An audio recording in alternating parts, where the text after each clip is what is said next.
どうも、市川の便利屋です。毎回ご視聴どうもありがとうございます。はい、今回のタイトルちょっとかっこよくやってみましたけれども、何のことはありません。ただ単にいつも通り雑草を抜いてるっていうだけの話なんですけども、はい、ちょっと趣向を変えたくてやってみました。あと今回ちょっと変わったことと言いましたら、首元にですね、GoPro を仕掛けてみまして、手元の動画を合わせて届けできたらなと思いまして、はい、そんな試みをやってみました。はい、こんな感じですね。右下に手元の映像を映して、で、引きの映像とこう重ねてるということですね。あと今回こちら、気持ち悪いですね。このガの幼虫が現れまして、セスジスズメというガの幼虫がね、右側に今出てますけれども、この巨大なイモムシがこの動画のどこかで登場しますので、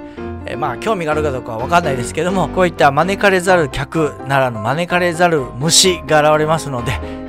ければ探してみてください。ちなみに成虫になるとなんかステルス戦闘機みたいなガになりますよね。たまにね、うちの庭にも現れるんですけど、これ害虫らしいので見つけたら駆除した方がいいと思います。ただヤブガラシというツル系のね雑草を好んで食べるらしいので、まあ置いとくとそのツル系の植物は退治してくれるのかなっていうね、はい、なんか何とも言えない植物連鎖がありますね。雑草を退治してくれるけどでも害虫だというね、何とも言えない食物連鎖がありますね。まあこういうのがこの動画のどっかで現れるというのと、今回のおまけコーナーでは僕がおすすめの100均で買える剪定バサミをご紹介、そして1ヶ月前に申請したある免許が取得できましたので、そちらのご報告もさせていただこうかと思っておりますので、よければ最後まで見ていただければと思います。それでは行きましょう。まずは4倍速で見ていただきましょう。どうぞ。はい、と言いましてももうすでに始まってはいるんですけどね、はい、あまり長くね、オープニングで喋ってもね飽きてしまいますから、もう映像流しちゃいました。はい、今4倍速でやってますね。はい、本当はねもう20倍速でやりたいんですけども、これ以上早くするともう手元の映像がもうブレブレすぎてもう目が回りそうだったので、はい、4倍速にするのがまあ限界かなと思いました。はい、しばらくこれで見ていただきましょう。本当ね、いつもね、引きでしか見てもらってなかったんですけども、この手元カメラ、どうやって草を抜いているのかっていうのをね、ちょっと見てもらいたかったんで、こちらをちょっとやってみましたね。GoPro なので、ちょっとこの揺れ防止の、補正がかかっているので、ちょっとは見やすくはなってるんですけど、ちょっと早送りするとね、やっぱちょっと揺れがきついですね。はい。で、見てもらっている通りですね、僕は鎌を使って草抜きをするんですね。で今回のような砂地のところっていうのは非常に抜きやすいですね。はい、ちょっと粘土質のところで年季がかかっているお庭だとだいぶ抜きにくいですね。っていうのも土が硬いですから。で今回みたいに新築のお家の新しいお庭だとですね、砂を入れたばかりですからふかふかしてるんですね。非常に抜きやすいんですけども、草も結構元気にすぐ生えてくると、そんな状態なので、だいたい2週間から3週間に一度こちらのお庭にお邪魔してですね、雑草を抜いていると。で今、芝生のね種をまいて、で、その間に生えてきた雑草を抜かなきゃいけないっていうね、そういう大事な時期なんですね。この草を放置しておくと草の根も生えてきて、でしっかり根付いてしまってですね、芝生の成長を阻害する、もしくはグリーン絨毯の間から草が生えるというね、見苦しい光景になってしまいますから、それを防ぐためにやってると。大体普通芝生というのはブロックで売ってますよね、ホームセンターでね。でそれを敷いて、活着させていくというねパターンが多いんですけども、こちらのお庭では種からもう巻いていくっていうね、もう直巻きをするっていうね、こだわりの芝生の育て方をされてますね。2種類、巻いたみたいですけどね。はい、でちょっとずつね、伸びてきてるんですけども、芝生の芽を残しておくので、綺麗にこう土が見えるというね、そういう仕上がりにはならないんですね。だからあんま映えない映像になるので、どうにかこれをね、お見せするときに、飽きないでいられるかなと思ったときに、手元の動画を合わせてやってみたらどうかなというのと、先ほども言いました通り近況報告ね、ある免許を取得しましたよというね報告できたりとか、今日も100均行ってきたんですけども、本当に僕がおすすめの100円で買える剪定バサミ、こちらのご紹介もしたいなと思って、とりあえず今日動画をアップすることにしました。そしてあとお礼ですね、めでたく昨日登録者が1300人を超えましたね。本当にありがとうございます。1000人超えてからあっという間に300人さらに増えてですね、だんだん賑やかになってきたかなと思います。そしてこの動画を見てくださる方々、訪問者のうちのだいたい 60% がリピーターの方っていうね、嬉しい結果も出てますね。はい、普通新規の方ばかりなんですけども、リピーターの方がね、僕のこの地味な作業動画を見てくれるっていうね、なんとも予想外の展開が起こってちょっと嬉しいもんですね。はい、ですので、僕の原点である草抜きをね、じっくり見ていただけたらなと思っております。はい、で、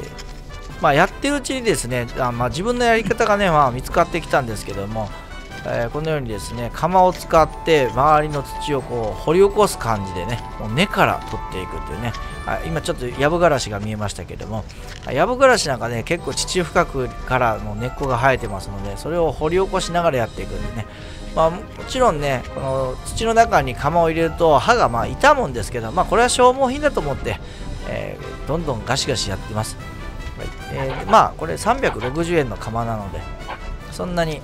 高くもないので、10回ぐらい使ってまた取り替えるっていうね、そんなペースでもいいんじゃないかなというふうに思っています。でも本当ね、釜を使うと根っこが本当取りやすいんですよね。この釜を発見できたのは大きかったなと思いますね。釜もいろいろあるんですよね。100均の釜だともうちょっと短い、刃が短いものだったりするんですけども、このサイズが一番いいですね。その気になれば枝とかもね、ちょっとした枝とかでもこれ切れますしね、用途が広いですね。藤の枝とかね、つる系もこれでガシガシ取れてますしね、非常にこれを使うといいなと思いました。あとレンガとかタイルの間から生えてる草とかもこれでガシガシいけちゃいますからね。はい、おすすめですね。100均で、なんか300円で売ってたりもしますね。例えばダイソーとかの、園芸コーナーでですね、ラベルが変わってるやつですね。はい、これは300円商品ですとかいうやつで売ってるのも見たことありますけど、僕はこれホームセンターで見つけて、買ってますね。これだけなんかね、安いんですよね。おっと、ここでなんか普通再生になりましたね。あ、出ましたね。これですね。背筋スズメの幼虫、現れましたね。気持ち悪いですね。ちょうどヤブガラシのつるに乗っかってる状態でしたね。もちろん音とか立てないですからね。見つけた時はもうゾッとしましたね。はい、気持ち悪いです。はい、ゴミ箱行きになりました。びっくりした。はい、ということで、この後は何もハプニングなく、この作業が淡々と続きます。はい、もう早くも、7分の時点でもう出てきましたね。自分でもね、いつ出てきたかはあんま覚えてなかったんですけども、早めに登場してくれてよかったです。はい。あとはね、あと実際ね、もう1匹現れたんですけど、それはちょっと映像に確か残ってなかったんじゃないかな。もし出てきたらまたお知らせしますけどね。はい。スピードアップして今見てもらってますけども、これで6倍速かな。はい。どんどん進んでますね。はい、これでね、ちょっと皆さんに、お尻を向けられないということでね、常にカメラに向かって、やっていますね。はい、この前進はいいじゃないですか。この後ね、交代していくんですよね。はい、お尻を見せないように後ろ向きに今作業してきますよ。はい、そうですね。はい、だんだん、はい、こういうね、カメラを意識したフットワークもちょっとね、やってみたり、フレームアウト今しちゃってましたけどね。この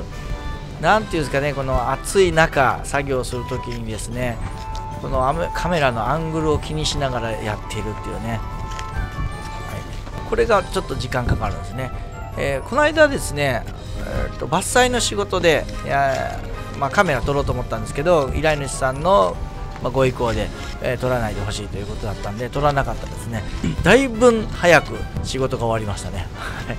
カメラをやっぱ意識したりね、アングルとかね、セッティングとかやってるとすごい時間かかるんだなっていうことをね、改めて知りましたね。でもやるからにはね、この動画をね、なるべく撮って皆さんにお届けできたらなと思ってます。はい、こういうのがあるから頼んでみようかなっていうね方もいるみたいで、こういった資料がねあった方がいいんじゃないかなとはね、僕も思いますしね。はい、今ちょっとこれが芝生が長いエリアですね。すくすく育っているエリアですね。ちょっとね、今やってるエリアっていうのは湿気があってですね、保湿ができるようなそんな状態ですね。物置の近くだから影になってるんですかね。もしくは傾斜があってそこに水が溜まってるとか、そういったエリアは早く芝が育ってますね。で今こちらね手前側に来るとちょっと乾いているエリアなので芝の高さが低いという状況ですね。こちらが茂っているエリアですね。草の数はめちゃめちゃ多いんですけども、ちっちゃいうちに、取ってる抜いてるということですから、あまりビフォーアフターが差がないっていうね残念な結果ですね。だからビフォーとアフターの写真見比べてもそんなに違いが分かんない。でもじっくりこう寄ってみると草ちゃんと抜けてんだなっていうのがね分かるんですね。それを見てもらいたくて手元カメラをちょっとやってみたんですけどね、違い分かりますかね。ちょっと倍速だからあまり分かんないかなと思いますけども、だいたい1つの草抜くのに1秒ずつぐらいかけて、抜いてますけどね。なんかなんていうかな、1手返しっていうかね、2手ぐらいでもう、草を掴んで鎌を入れて引っこ抜くっていうね、その作業、そのテンポでやっていますね。ついにフレームアウトしましたね。ギリギリ戻ってきましたね。自分でもねカメラのアングルでどこにあるかっていうのね、たまに分かんなくなったりするんですけどね、今ちょっと、熱中しすぎて手前の方にやってきちゃいましたけどね。そして、表のお庭が今一段落して裏庭に来ましたね。別にねこの裏庭今回やってほしいとかいう希望はなかったんですけど、ちょっと時間が余ったっていうかね、これぐらい今のうちにやっといた方が後々楽だろうってね、いずれこの依頼も来るわけですから、この鶴ねまたヤブガラシ生えてますけども、こいつらがちっちゃいうちにもう根絶やしにしとこうと思いまして今やってますね。やっぱね根っこがはびこってからではね取りづらいんですよね。ですからなるべくこのね、冷気というかこのトンボですね、この裏がトンボっていうかね鳴らす用の平たい刃がついてて、で今上向いてる方がこのフォークですね、冷気みたいになってるやつですね。これね2400円ぐらいでホームセンターで買えたんで、これ結構便利ですね。すごく畳むとコンパクトになりますしね、こういった地ならしてる時にも便利ですし、これで今ガシガシやってますね。まだね根がはびこってないんで伸びきってないので、こうやって表面をガリッて削れば根っこごと取れちゃうので非常にやってて面白かったなってね、気持ちよかったなって感じですね。でちょっとこれ土がふかふかすぎるのでね、なるべくこの平らにならした後ね、踏んで、固めようかなと思って、そういうことも考えてました。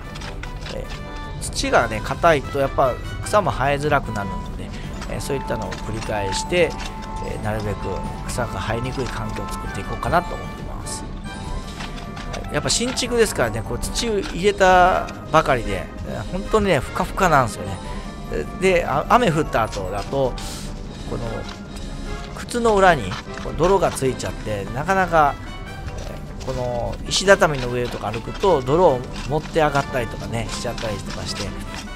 なんかまだなんか新築感が出てるんですよね。わかりますかね、この土がなんか馴染んでないっていうかね、まだ浮いてる状態ですね。綺麗に取れましたね。とりあえずこれ今チェック中ですけども、チェックして残ってるのがあったら取っていくっていうね、そんなことをやっております。大体この室外機の周りにね生えるっていうね、で放っておくと室外機の中にこ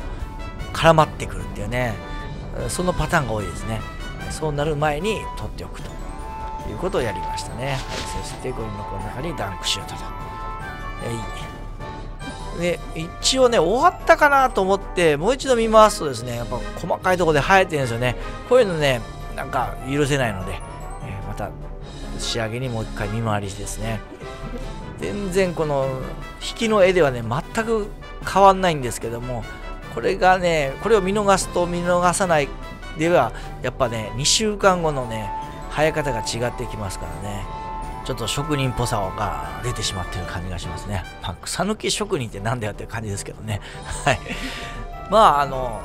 やっててそんなに辛くはないですけども、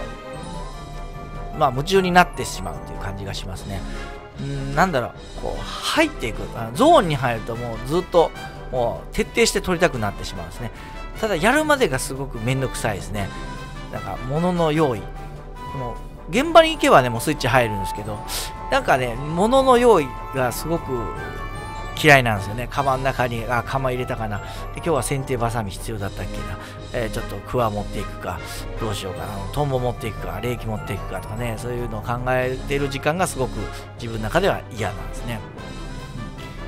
で、あと作業をしてて、知らないうちに腰が痛くなってるとかね。そういうこともありますね。もうゾーンに入ってるからあんま気づかないんですけど、気がついたら、腰痛かったんだとかね。腰が固まっちゃってるっていう、そんな感じですかね。でもまあ狭い場所での作業よりはもう断然マシですね。この広い場所でやるというね。今なんか茶色い土が見えますけど、これ何かというと馬糞の肥料ですね。普通鶏糞か牛の糞、牛糞の肥料なんですけど、こちらの依頼主さんのこだわりで馬糞の肥料をまいていますね。もう肥料まきが始まったので、もう早く終わってもいいよっていうか、もう終わってもいいよっていう感じのサインではあるんですけど、なんか僕は今続けてやってるんですけど、でこの肥料をまいてるとですね、肥料が乾いてるのでいっぱい飛び散るんですよね。それが今目に入ったりとかしながら今やってます。これでだいたい今で1時間20分ぐらいですかね。あと10分ぐらいで終わりますけどもね。だいたいいつもやらせてもらう時間としては1時間半から2時間の間でいつも抜け切りますね。でここにヤブガラシが入っててね、この壁際ですね、塀際、隣に公園がありまして、その公園からヤブガラシが延々と進出してくるんですね。どんどん入ってくるんですね。それをこう断ち切るという作業もしたいので、この辺りね徹底的に今やってますね。釜を入れてですね、地中深く30センチぐらいまで釜入れて根を切ってますね。これをねサボると結局自分の首に絞めることなんで、また次ね、来た時に今度は成長した感じのヤブガラシと対決することになりますから、なるべく消しとくと、本当にもうなんていうか根絶やしっていうかね、芽を摘んどくっていうかね、そういう感じですね。これ砂利エリアですけどね、砂利ね、地中50センチまでねこう砂利を敷いてるんですけども、それでも生えてくるんですね。やっぱり土がこう流れていって、その砂利との隙間に、土が入り込んで、そこからまた草が生えていくんですね。もういたちごっこになるんですけどもね、結構やっぱね砂利がありますね。この芝生をね育てるときに、砂利が邪魔なのでこうふるい掛けもしたんですけど、それでもやっぱねちょっと石が転がってるのが見えますよね。これ雨が降るたびに細かい土が流れていっちゃって、砂利だけがこう浮かび上がってくるって、そういう感じですね。これもまた、仕方ないんですけども、延々に、砂利取りと草抜きっていうのはワンセットでついてくるような、そんな感じがしますね。そしてこの階段とかの隙間にもね生えてるんですよね、裏側に。雑草っていうのは本当にもうあちこちから生える生命力の塊ですね。結構ね稲系の雑草っていうのは芝生と似てるので、そのあたりちょっと迷うんですよね。あれこれ芝生だっけ、どっちかなとかね、ちょっとね結構雑草っぽいやつが生えてますけど、これが芝生ですね。そのうちねこう芝生の丈も長くなってきたら芝刈り機でね短くしていかなきゃいけないんですけどね。芝生結構ね知らない方はこう雑草と思ってね抜いちゃう人もいるんですけど、っていうのがこの短い状態がもう芝生だと思ってる人結構結構じゃないな、たまにいてびっくりするんですけど、これ芝生ですよ、抜いちゃっていいんですかって言ってね、僕雑草抜きでこう呼ばれたら実は芝生だったっていうことがね過去にあったりとかして、手入れですね、ゴルフ場とかね、手入れが行き届いてる芝生しか見たことない方にとったら、まさか芝生っていうのがあんな感じでわさわさ生えるなんて思ってないですからね。芝も稲系ですからね、実は、こんな感じで生えてると、今抜いたね雑草みたいな感じで育っていますからね。ゴルフやってる人ラフ入った時とかね結構芝生の丈が長かったりするじゃないですか。ああいう風にほっとくと育っていっちゃいますからね。さあもうそろそろ終盤ですね。こちらの砂利エリアの間に、ちょろちょろと生えてるのを抜いてしまえば終了ですね。馬糞の肥料も結構行き届いて、もう水まきが始まっておりますね。さあ暑い日でしたけども、はい、終わりまして、最後こちらのゴミ袋に入れたら終了ということです。はい、お疲れ様でした。はい、それでは作業後の状態見ていただきましょう。ちょっとね、依頼主さんの足映っちゃってましたけども、はい、こちらの際ですね、はい、フェンスのあたり、はい、こちらもきっちり草抜きましたね。はい、ここ、ヤブガラシがね、生えてくるんで、これをね、本当に侵入してこないようにやりました。はい、ここいい感じで育ってますね。はい、まあ雑草もそうなんですけど、芝生っていうのはこの縁石とかね、もう石のこの境目に、まあ、元気よく生えてくるっていう傾向がありますね。そこからだんだん中央に向かって伸びていくっていう感じでしょうね。はい、ということで今回1時間40分草抜きさせていただきまして、いただいた作業量の発表です。はい、今回いただいた作業量は8000円でした。どうもありがとうございました。というか、いつもありがとうございますって感じですね。はい、ではそれでは今回のおまけコーナーといきたいと思います。まずは100均で買える僕のおすすめのハサミですね。剪定ハサミはどれかというとこちら、はい、この真ん中の僕が指さしてるやつですね。この写真はセリアで撮った写真なんですけども、これダイソーにも同じものが売ってますね。これ何がいいかというと、錆びないのがまずいいですね。はい、右側のハサミは錆びてきます。鉄ですから。これはステンレスなので錆びない。あと結構太い木でも切れるというのが特徴ですね。はい、一番右側のね、刃が短くて、ね、持つところがこう大きいやつ、はい、一番右のやつがね、あんまり力加わらなくて太い枝が切れなかったですね。これ買わない方がいいですね。で、右から2つ目は錆びてくるし、で左のやつ、指さしてるハサミの左側のやつ、これは結構太いのでも切れる。すごく切れ味良くていいんですけども、これは錆びてきますね。なので使うたびにちょっと拭いたりとかしてメンテナンスが必要で、ストッパーとかもついてていいんですけども、何回か使ってるうちにネジがビョーンって飛んでしまって、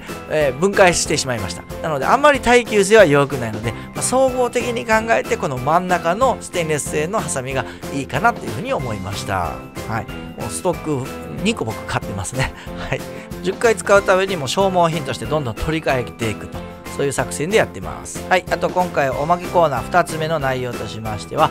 本日念願の古物商の免許を取得することができました。ありがとうございます。はい、1ヶ月ぐらい前に、確か1000人超えたあたりのところの動画で、古物商の申請に来ましたという動画を出させていただいてたんですけども、はい、それが1ヶ月ちょいですね。やっぱ時間かかりましたけども、今日朝一で連絡がかかってきまして、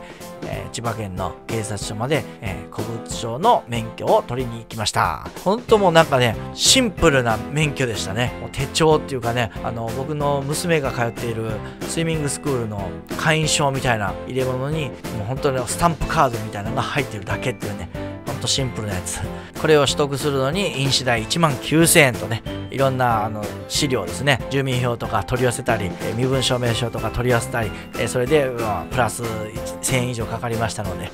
結局2万円以上かかったんですけども、これをねゲットして、これからはですね、暮らしのマーケットでゴミ屋敷の清掃というねサービスを出品することができます。はい、早速登録しまして、で今審査中なんですけども、それが完了するとゴミ屋敷の清掃というね新たなジャンルのお仕事をすることができるという風になってます。なのでそのうち、ゴミ屋敷の清掃の動画も上がるかもしれないですね。はい、もしよければゴミ屋敷清掃第1号のご依頼主さんになっていただいても結構ですし、いつになったらその動画が出るんだっていうね、そういう楽しみの意味を込めてこのチャンネル登録をしていただきまして、動画のアップロードをお待ちいただくというのでもいいかなと思いました。はい、ということで今後もしかしたら仕事の幅が広がるかもしれない市川の便利屋ということで締めたいと思います。はい、今回も最後までご視聴どうもありがとうございました。それではまた。